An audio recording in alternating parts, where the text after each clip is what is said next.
pour la leçon, désolée, j'ai oublié de mettre en route la caméra. C'est le polycopier que je vous ai distribué vendredi. Alors, pour les élèves qui n'étaient pas là vendredi, vous avez en pièce jointe, alors soit vous avez possibilité de l'imprimer, soit il va falloir réécrire tout ça. C'est le chapitre 7, si vous regardez dans votre sommaire, dans votre cahier de leçons, c'est page 51. Donc, vous pourrez coller la page là, page 51. Donc le chapitre, c'est statistiques et probabilités. Donc la première partie, ce qu'on vient de faire, c'est les statistiques, et on fera les probas un peu plus tard. Donc le grand 1, là, on se met en 3 parties. Première partie, c'est sur la moyenne, deuxième partie médiane, et troisième partie sur l'étendue. Exactement ce qu'on vient de voir. Donc on commence par les moyennes. Alors, moyenne pondérée, on va voir ce que ça veut dire après. Définition, je vous remets la formule. Pour calculer une moyenne, vous pouvez écrire c'est somme des valeurs sur nombre de valeurs. Quand vous voulez calculer votre moyenne en maths, vous faites la somme de toutes vos notes, on divise par le nombre de notes. Donc, propriété. Dans une série statistique, lorsque les valeurs apparaissent plusieurs fois, on utilise des coefficients pour calculer la moyenne que l'on appelle moyenne pondérée. Donc, c'est l'exemple qu'on a fait, vous savez, juste avant, là, avec toutes les notes des troisièmes. Voilà, c'est juste un mot de vocabulaire.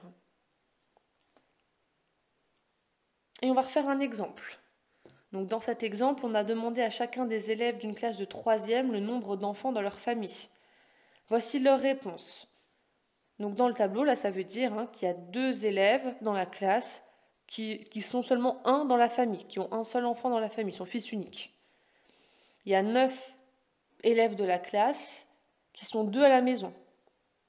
Voilà, il y a 8 élèves de la classe qui sont 3 à la maison, etc., etc. Attention, là, le 2, 9, 8, 3, etc., ce n'est pas des nombres de ma série, c'est juste un effectif. Si, comme tout à l'heure, je voulais réécrire, alors moi je vais le faire au crayon de papier, vous n'êtes pas obligé de le faire, réécrire la série, ce qu'elle donnerait si on ne l'avait pas classée dans le tableau, donc on appelle ça une série brute, ça donnerait, donc j'ai 2 fois le nombre 1, hop, donc il y a 2 personnes qui ont répondu 1. Il y a 9 personnes qui ont répondu 2, donc je vais écrire 9, mince, c'est l'inverse, pardon. Je vais écrire 9 fois le nombre 2. Il y a 9 personnes qui ont répondu 2.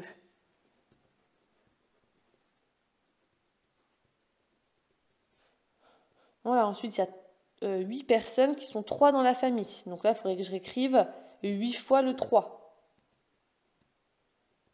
Etc., etc. Donc pour calculer la moyenne, si on avait eu la série brute, on aurait fait la somme de toutes les valeurs divisée par le nombre total de valeurs. Voilà, là, ça reviendrait du coup à faire donc 1 plus 1 plus 2 plus 2 plus 2 plus 2 plus 2 plus 2 plus 2 plus 2 plus 2. Autrement dit, 9 fois le nombre 2. Donc on va plutôt regarder dans le tableau. D'accord, je vais faire 2 fois 1 plus 9 fois, regardez, il y a 9 fois le 2 ici, 9 fois 2, plus 8 fois 3, plus 3 fois 4, plus 0 fois 5, plus 1 fois 6. Donc on peut écrire. Alors attention ici, vous savez, tout à l'heure, je vous ai dit que quand c'était des grands calculs, vous n'étiez pas obligé de les mettre. Mais là, comme c'est dans le cahier de leçon, on va quand même le mettre, pour que vous vous en souveniez. Donc, on a dit 2 fois 1, plus 9 fois 2, plus 8 fois 3, plus 3 fois 4, plus 0 fois 5, plus 1 fois 6.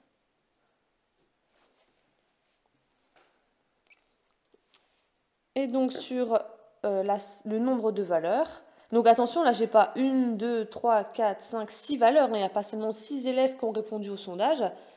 D'accord, il faudrait calculer combien j'ai de valeurs ici en tout. Autrement dit, ici, c'est la somme des effectifs. Donc, on peut rajouter une petite colonne ici en mettant total.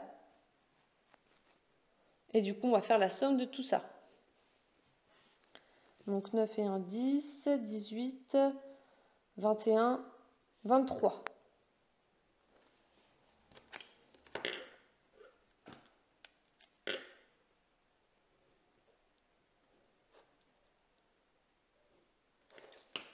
Donc là, je divise bien par 23. Il y a 23 personnes qui ont répondu au sondage. On calcule ça à la calculette.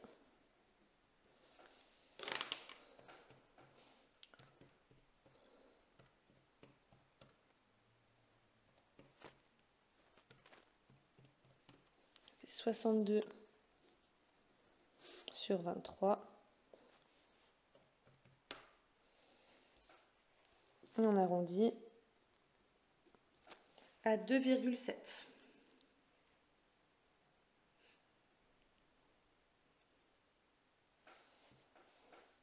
Voilà, donc forcément, c'est pas un nombre entier, c'est normal, hein. D'accord, c'est vrai que ça veut rien dire que dans une famille, il y ait 2,7 enfants. Mais voilà, tout ça, c'est une moyenne.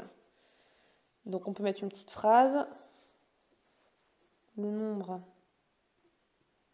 moyen d'enfants par famille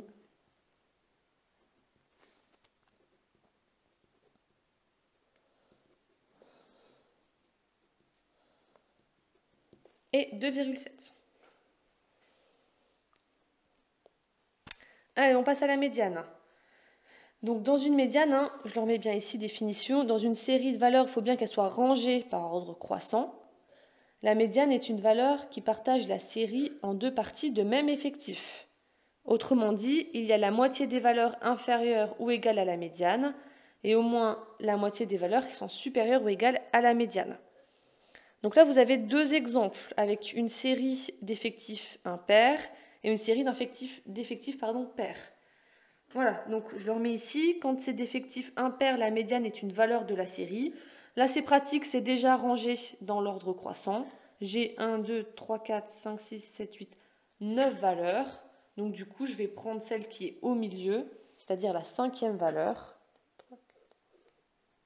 Ici. Comme ça, ici, là, j'ai bien 4 notes. Alors, je ne sais pas si c'est des notes.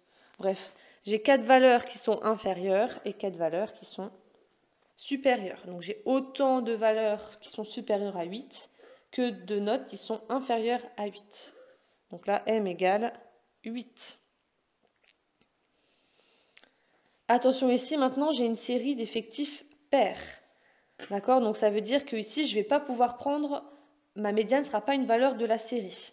Du coup, on prend la moyenne des deux valeurs situées au milieu. Donc là, j'ai 8 valeurs ici. Donc j'en ai bien 4 ici et 4 là. Et du coup, je vais prendre ici ma médiane. Donc voilà, par convention, on prend souvent la moyenne entre 14 et 15, mais en réalité, n'importe quelle note entre 14 et 15, donc 14 et 15 exclus, hein, sera une médiane de la série.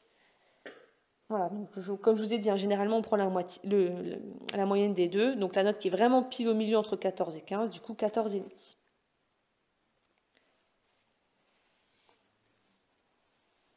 Voilà, donc ça c'est quand on a les données brutes. Là dans le dernier exemple, on doit faire l'exemple de la partie A, donc on va essayer de trouver avec un tableau.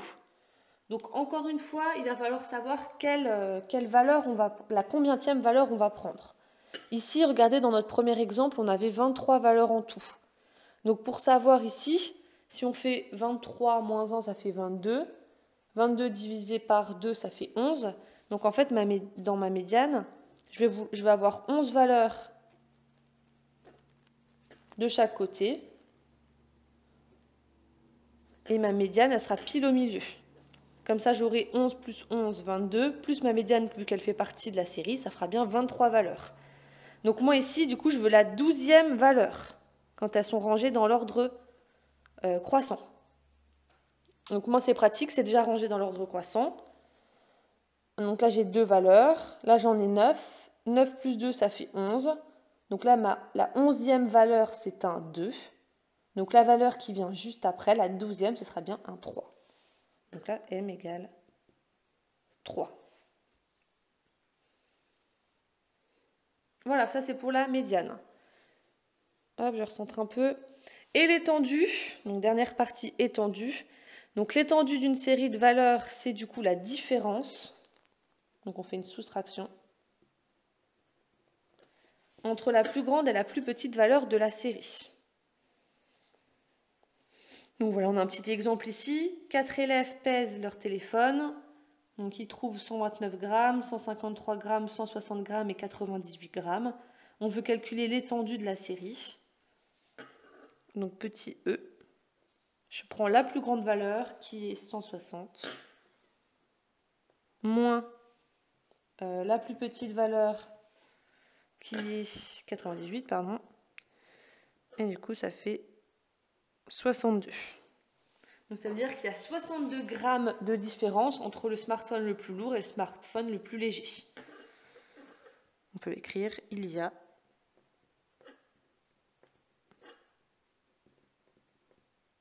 donc d'écart de différence entre le smartphone le plus lourd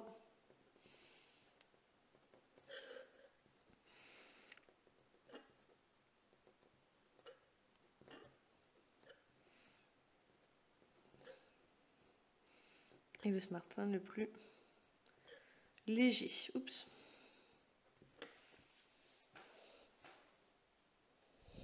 Voilà pour la leçon. Donc en exercice d'entraînement, je vais vous laisser faire les exercices 4, 5, 7 et 8 du manuel. Donc page 162, 163.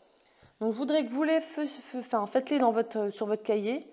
Et ensuite, vous prenez en photo ce que vous avez fait et vous me l'envoyez. Je vais créer un casier de collecte sur mon bureau numérique. Voilà, allez, travaillez bien.